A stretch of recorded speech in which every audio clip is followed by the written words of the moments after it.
Okay. Happy Friday, everyone. Today we're going to do this worksheet. This is a lot of words that I don't feel like reading, so we'll just start with problems. Actually, before we start with problems, let's start here. So I'm going to ask you a warm-up question. Can you build a one-state DFA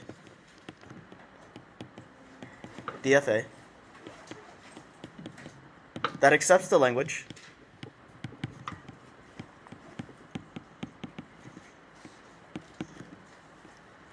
(0*1).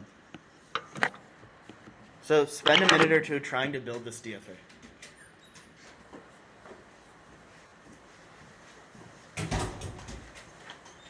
So the first thing that's obvious is that I gave you in the question it needs to be one state. So draw a single state, and then try to draw a DFA that accepts this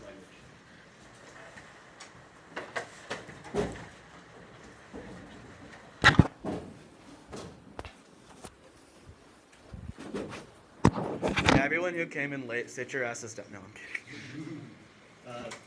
So for people who came in late, I want you to take out a piece of paper or iPad or whatever. Try to draw a one-state DFA that accepts this language. Only one state, which means the only flexibility that you have is the transition functions. Does anyone have one?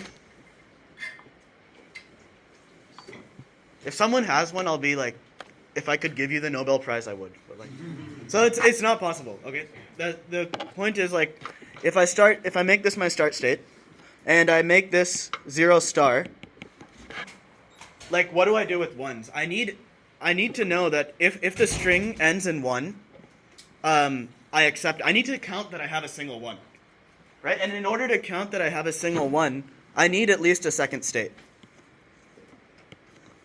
So this would be my accept state. I need exactly 1 after all the zeros, right? So it's not possible to build a one-state DFA that accepts this language. I need at least 2 states. So you could take 2 strings. Let's say string 1 is 0, 0, and string 2 is 0, 1. Okay, and let's go back to our one-state DFA. So I'm going to erase this, and we'll go back to our one-state DFA that only has a transition here. And then what you could say is that these 2 strings, 0, 0 and 0, 1, we'll call this the accept state, fools the one-state DFA, because the one-state DFA can't distinguish between a suffix that ends in 0 and a suffix that ends in 1. So now, does that make sense to everyone? Yeah? Okay, so now let's categorize this further. The canonical example of an irregular language that you've studied, is this Professor Ivan? Professor Abraham? What do you call him? Professor Abraham. Professor Lincoln.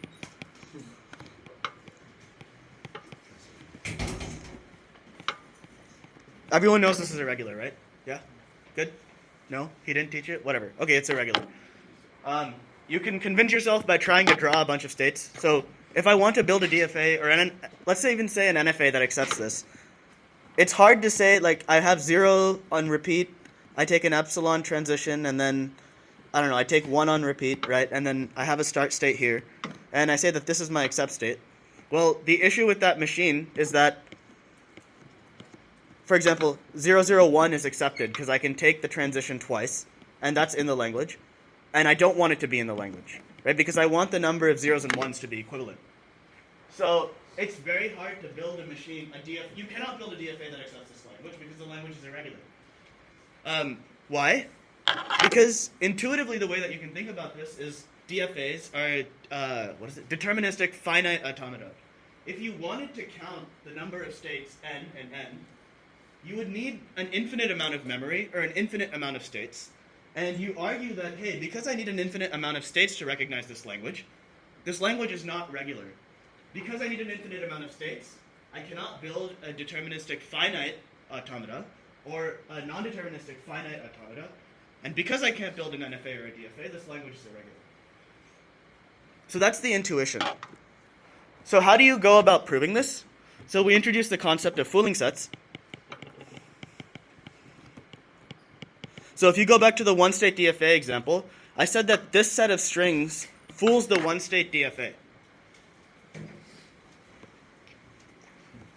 So for the language 0, it's 0 to the n, 1 to the n. The argument is that if I take two prefixes of the language, or if I take two prefixes of strings in the language, as I did here in the one-state DFA example, my prefix is 0, my prefix is 0, and I have two different suffixes that fool the DFA.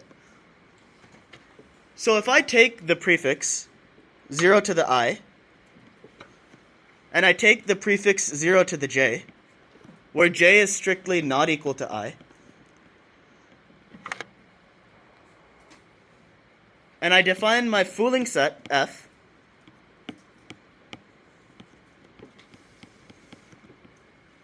to be 0 to the n such that n is greater than 0, let's say.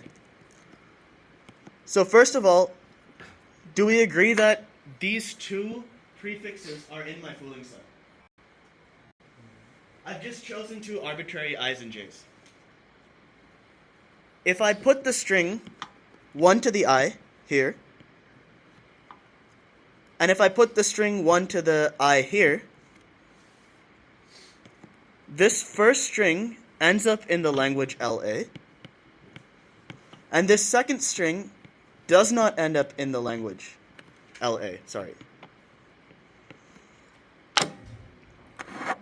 So let's go back a bit. What is a fooling set?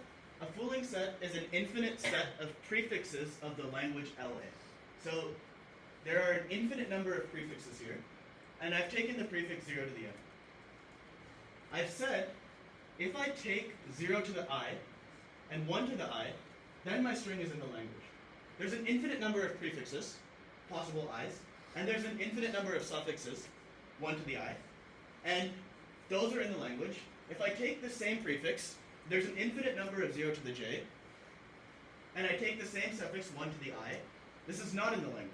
So what this means is, I have an infinite set of prefixes that need an infinite set of suffixes in order to be able to distinguish strings that are in the language and strings that are not in the language.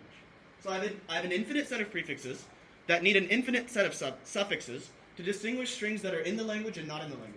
Which means that the amount of memory that I need to build an automaton to accept the string is infinite. Which means it can't be done in a finite amount of time, which means that a DFA can't do this. Yeah? So why is the second one not part of the... j is not equal to I, and we want 0 to the n, 1 to the n. We want the number of zeros and ones to be equal. And also the first one is I. The first one is I, and the second one is ji. So, because this one is in the language and this one is not in the language, we need an infinite number of states to distinguish between this and this, which means we can't build a machine that disseminates this in a finite number of states, which means that this language is not regular. Is that clear, conceptually? So let's move on to the worksheet. So prove that each of the following languages is not regular. So we'll start here. We have 0 to the power of 2 to the n, 1 to the power of n. So let's go with this fooling set idea. A fooling set, again, is an infinite set of prefixes in the language. So what is a reasonable prefix that we could take for this language? Or a reasonable set of infinite prefixes we can take for this language? Yeah. 0 to the 2i and 2j. Okay, we can take 0 to the 2i and 2j. So what's our fooling set then?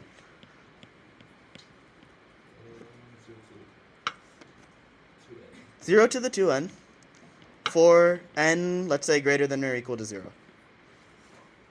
So we'll take prefix 1 to be 0 to the 2i, as he said.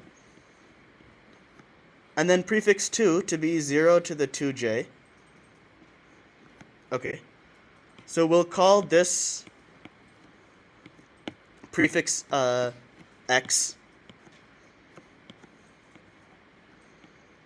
And we'll call this prefix y. Okay. What should I add on to string x to put string x into this language? What should I put at the end of this to make sure that this string is in this language? 1 to the I, right? So I add on 1 to the I here, and we'll call this string z. And then we can clearly see that xz is in the language. So we added 1 to the I here. Let's add the same suffix to this string.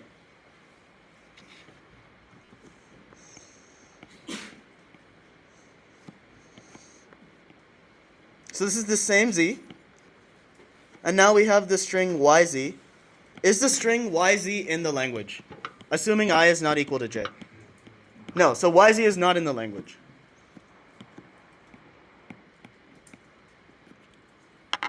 So we've now proven that this language is irregular. Why? Because when we take two different prefixes from the fooling set, and the fooling set is an infinite set of prefixes of the language, when we take two different prefixes and we append the same suffix to the end, one string ends up in the language, one string ends up not in the language. Therefore, we would need an infinite number of states to distinguish these two prefixes, so the language is not regular. Does that make sense? So, question. Are fooling sets unique?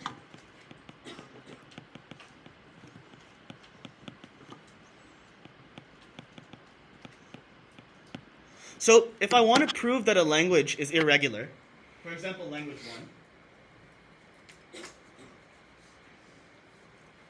is there only one fooling set that can do this? Like, for example, he suggested 0 to the power of 2n, right, as my fooling set here, which is a reasonable fooling set because the language has this prefix in sort of a natural division. But is this fooling set unique, or can we come up with multiple fooling sets for the same language? Multiple. Someone suggest another fooling set. What was yours? Yeah, so let's take 0 to the n. And so did someone have another suggestion?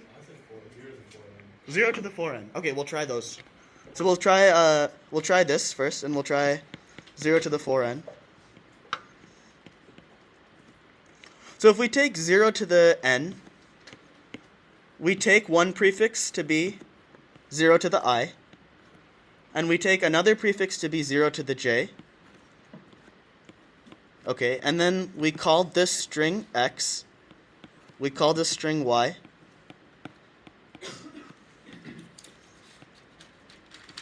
What do I add on to x to keep x in the language?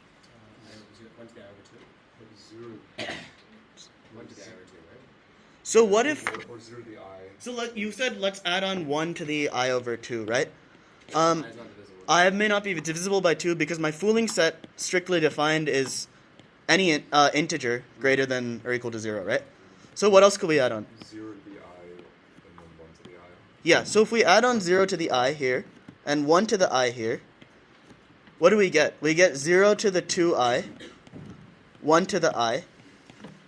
And is that string in this language? Yeah. Yes, great.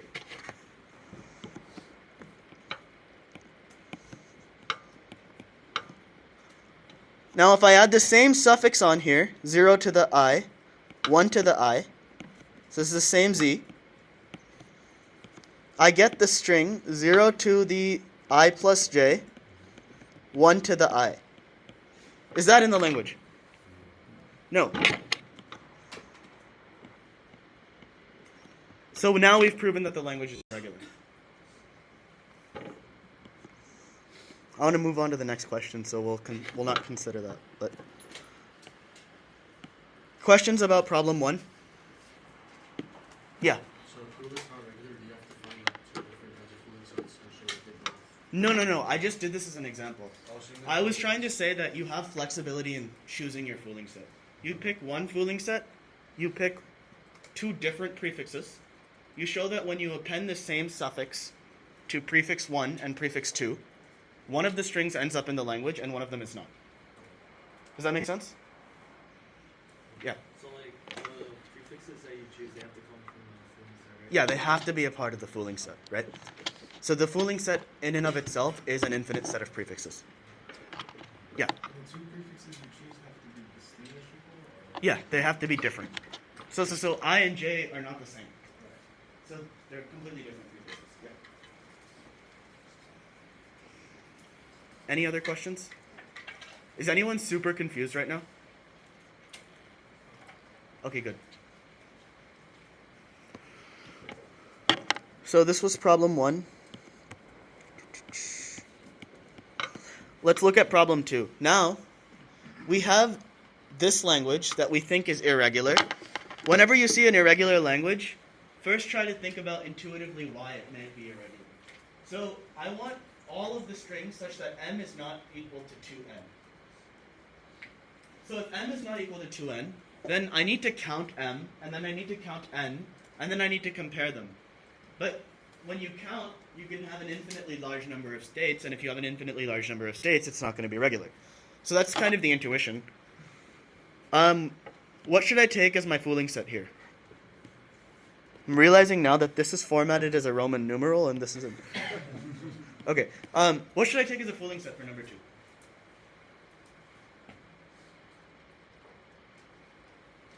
Just take 0 to the n, right? Yeah, we can take 0 to the n.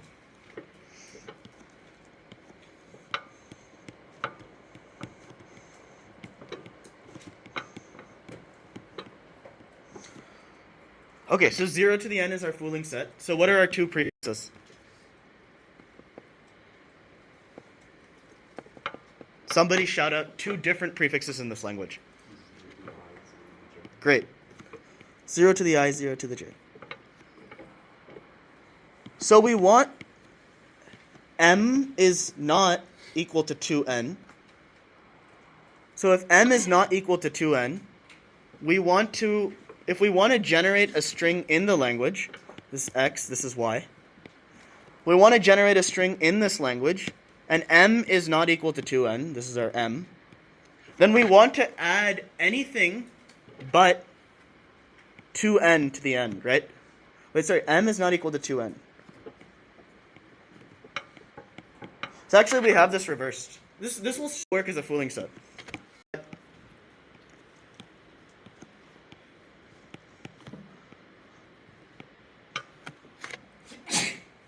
Shut up. No, bless you. Sorry. So mean. So, what is the smallest string? What can I add to... Your goal is to put one of these in the language. It doesn't matter which one. What do I add to this to put one of them into the language? Or one of them not in the language? Anything. Like, what would put this string into this language? It's not equal to 2 i. Sorry, say that one more time. 0 to the j, 1 to the I. Let's try that. Oh, let's put that here. Let's put that 0 to the j, 1 to the I. So, hold on.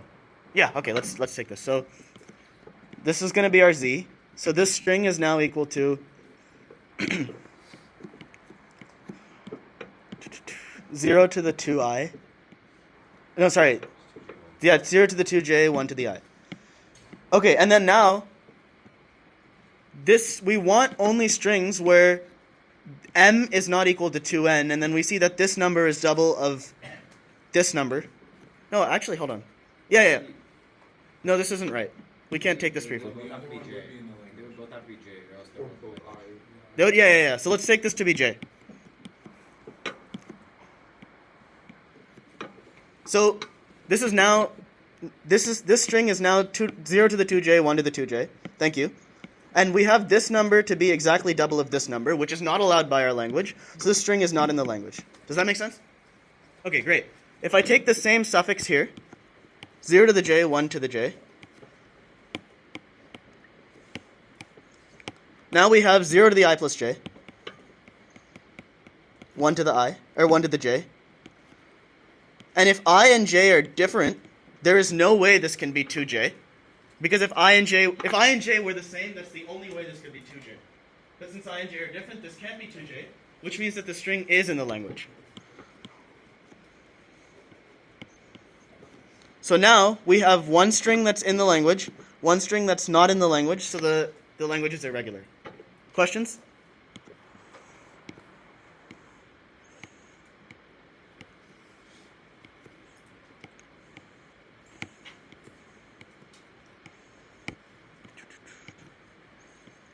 Okay. If there are no questions, I'll move on to... Actually, no. I'm not going to move on. I will say one more comment about this. Let's take a look at this. So what do we know? If I take two regular languages, let's say LA is a regular language, and LB is a regular language. If I take the intersection of both of them, and I get the language LC, is LC regular, or does it have to be regular? Yes. Okay, so actually I'll just call this LReg1, so if you're referencing this later.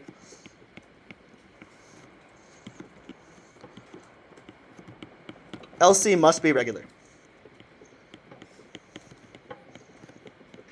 Okay, what if I take an irregular language, so this is irregular, and then I intersect it with a regular language?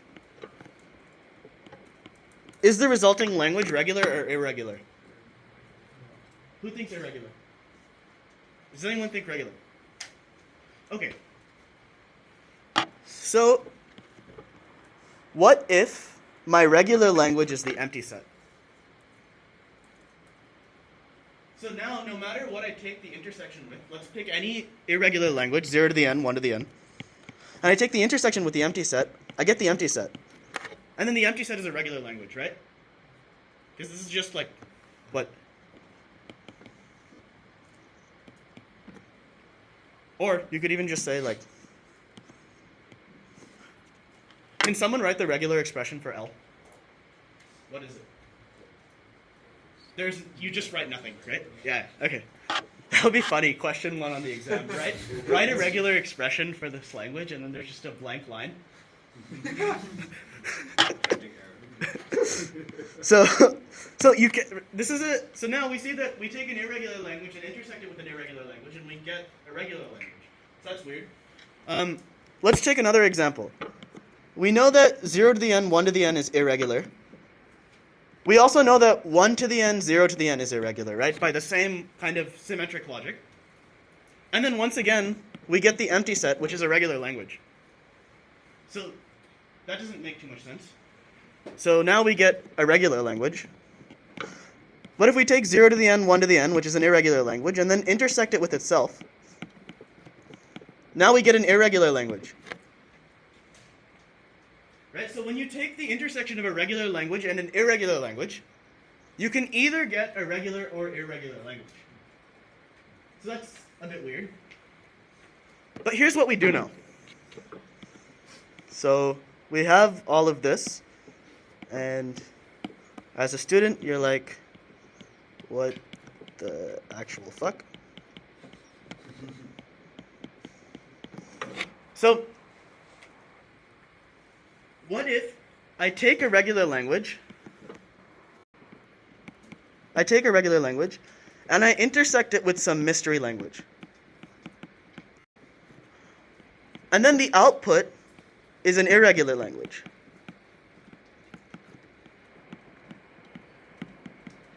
Okay, so I don't know if this language is regular or irregular.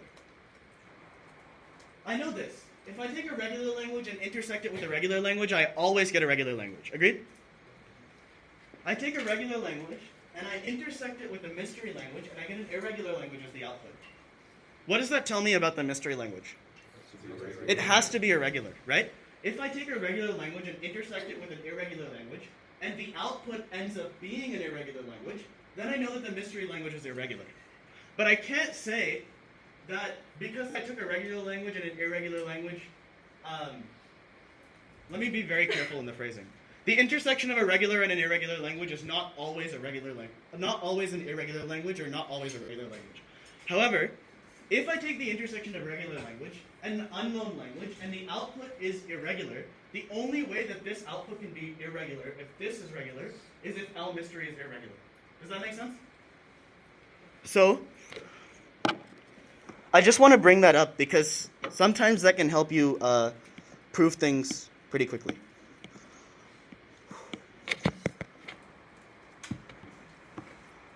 So we've finished 2. Let's move on to 3. So we have the language 0, 2 to the n. What should I use as a fooling set?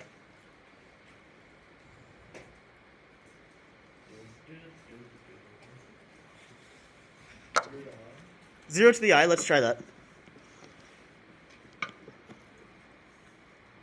So, if I just say, are you suggesting something like this?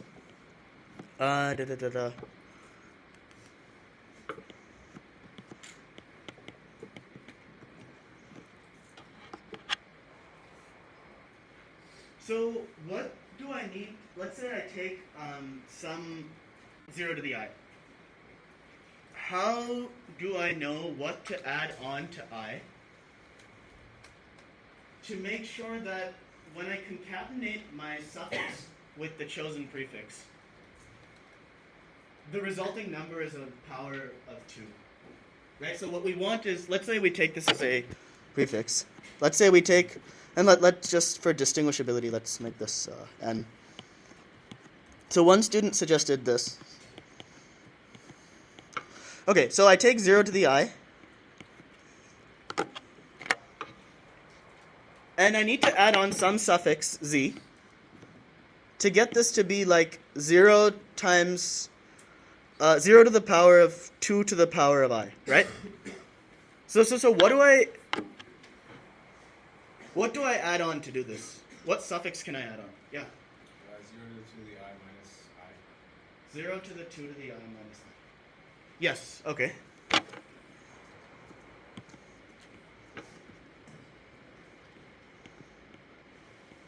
Right, because, yeah, if you add the powers together, you get 0 to 2 to the I. Now let's take the suffix 0 to the j, and let's add prefix 0 to the j, and let's add on the same suffix, 0 to the 2 to the power of I minus I, and I get, sad that I chose this as a fooling set, 0 to the power of 2 to the power of I, plus j minus I. Okay, can this ever be a multiple of 2? Yes. How? J is not equal to I. Let's start with that constraint, right? So this is a power of 2, so it's in the language. How do I set j for any arbitrary I to ensure that this is a power of 2? So what do we have? We have 2 to the power of I is what we want. And we have 2 to the power of I plus j minus 1. So we need this, we need j minus 1 to be 2 to the power of I. Well, it's j minus I, right? Yeah, sorry. We need j minus I to be 2 to the power of I.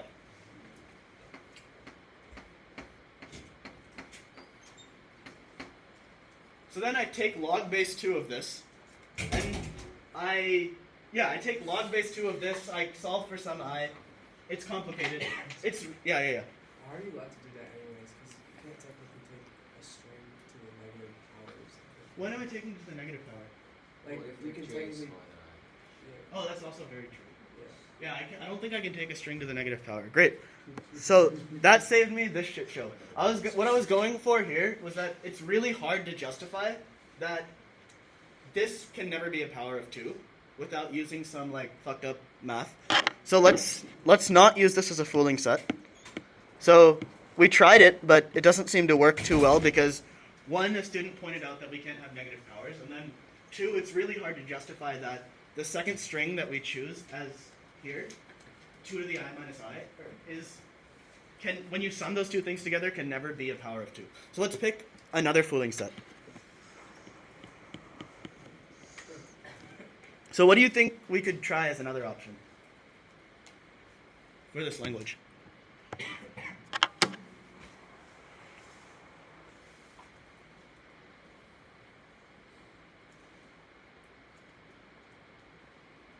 Any ideas?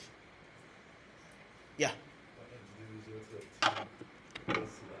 Yep. So why don't we just use the language itself? Pick it up. Is it spam? Oh. Okay. So we take the prefix 0 to the power of 2 to the power of I, and we take the prefix 0 to the power of 2 to the power of j. What is the smallest thing I can add on to the first prefix to keep it into the language?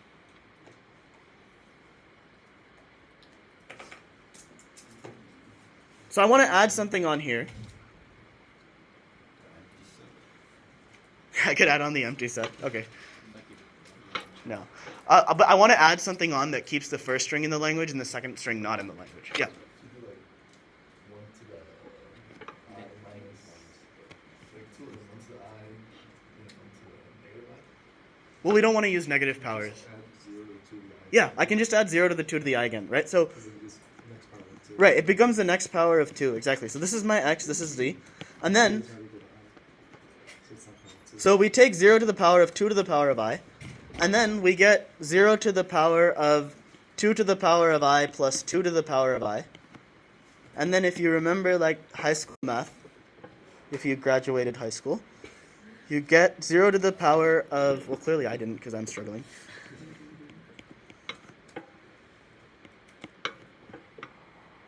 So what do we get here? We get 0 to the power of 2 to the power of I plus 1, which follows this format because you just set n equal to I plus 1, and then you get a string in the language. Does that make sense? So you're just going to the next power of 2. Your prefix was 2 to the I. You add another 2 to the I. You use high school math. Then you get to 0 to the power of 2 to the power of I plus 1, which you set n equal to I plus 1, and it's in the language. If you add the same suffix to the string,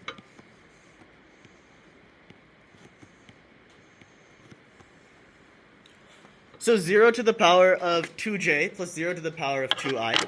So let's see what happens here.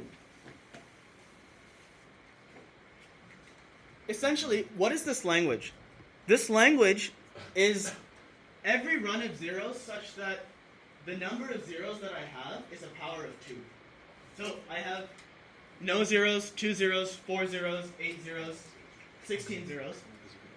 So if I add 2 to the power of I plus 2 to the power of j, and I tell you that j is not equal to I,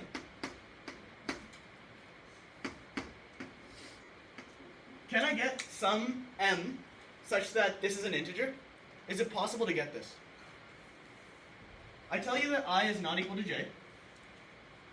Does there exist a j such that 2 to the power of I plus 2 to the power of j equals 2 to the power of m, and m is an integer?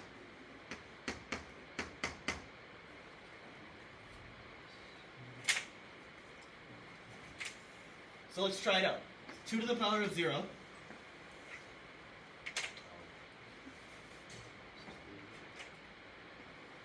If I take 2 to the power of 0, I want these to not be equal. Plus 2 to the power of 1, that's 3. If I take 2 to the power of 0 plus, let's see. What's up? Well, 0 will always, if you have 2 to the power of 0, it's always an odd number, so it doesn't matter. Right, it doesn't matter, right? Because this is an odd number. So the argument is, no matter, the only way to get to the next power of 2 here is if I equals j. Because then you double. So 2, 4, 8, 16. In order to do this, you need to double. So this can never be in the language. Is everyone convinced that you can never take 2 to the power of j plus 2 to the power of I and get another string that's a multiple of 2 unless j is equal to I? Yeah. Isn't 0 to the power of 2 to the power of 0 in the language?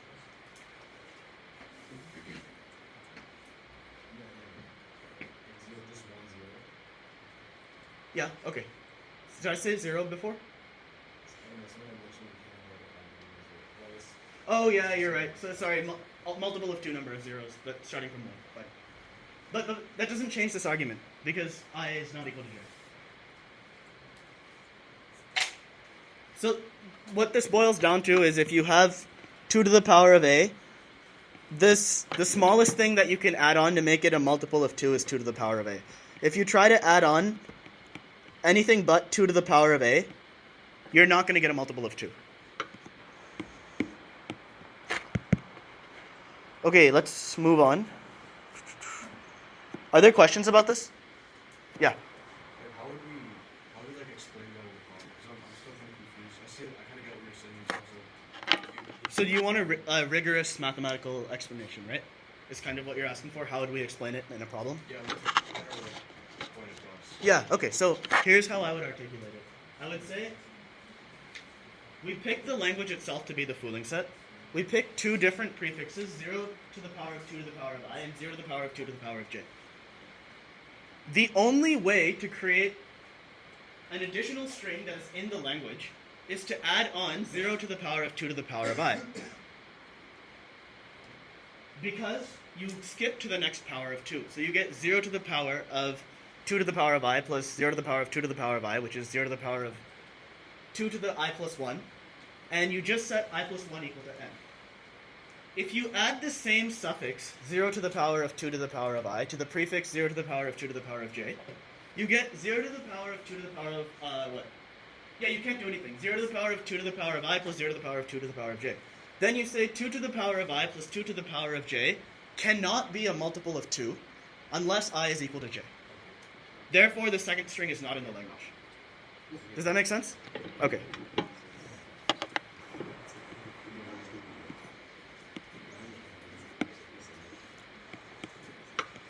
So, for sake of, yeah. I have a quick question. What if you use like j equals 3i? J equals 3i. Then, what do you get?